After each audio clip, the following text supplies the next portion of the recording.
Welcome to a proof of the product rule of differentiation, which states that the derivative of f of x times g of x with respect to x equals f of x times g prime of x plus g of x times f prime of x. Or we can say the derivative is equal to the first function times the derivative of the second function plus the second function times the derivative of the first function. So to begin, if we apply the limit definition of the derivative shown here for our function f of x times g of x, the derivative is going to be equal to the limit as h approaches 0 of, now looking at the definition, for f of the quantity x plus h, notice for our function, when the input is the quantity x plus h, we get f of the quantity x plus h times g of the quantity x plus h. And then for minus f of x, for our function when the input is x, we get f of x times g of x. And now for the next step, we're going to form an equivalent fraction in a different form by adding and subtracting the same term in the numerator.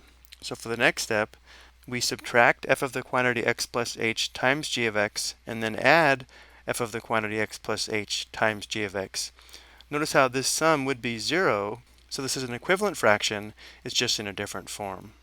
Next, we'll write this limit of a single fraction as a limit of two fractions, where for the first fraction we'll use the difference of these two terms over the denominator of h, and then for the second fraction we'll have the sum of these two terms over the denominator of h.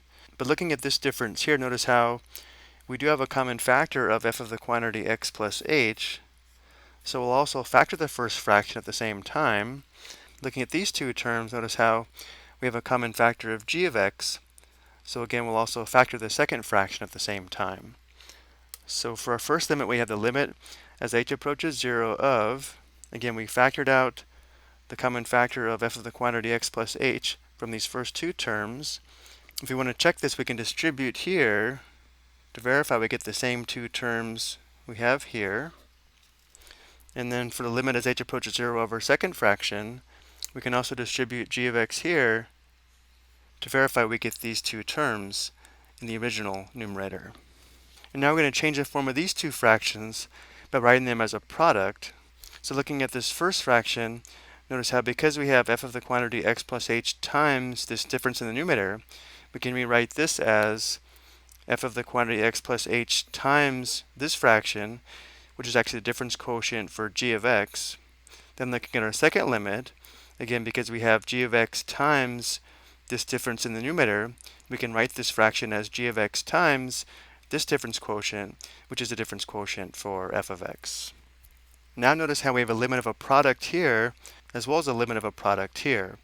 Whenever we have a limit of a product, we can write that as a product of limits. So for our next step, this limit becomes the limit as h approaches 0 of f of the quantity x plus h times the limit as h approaches 0 of the difference quotient for g of x.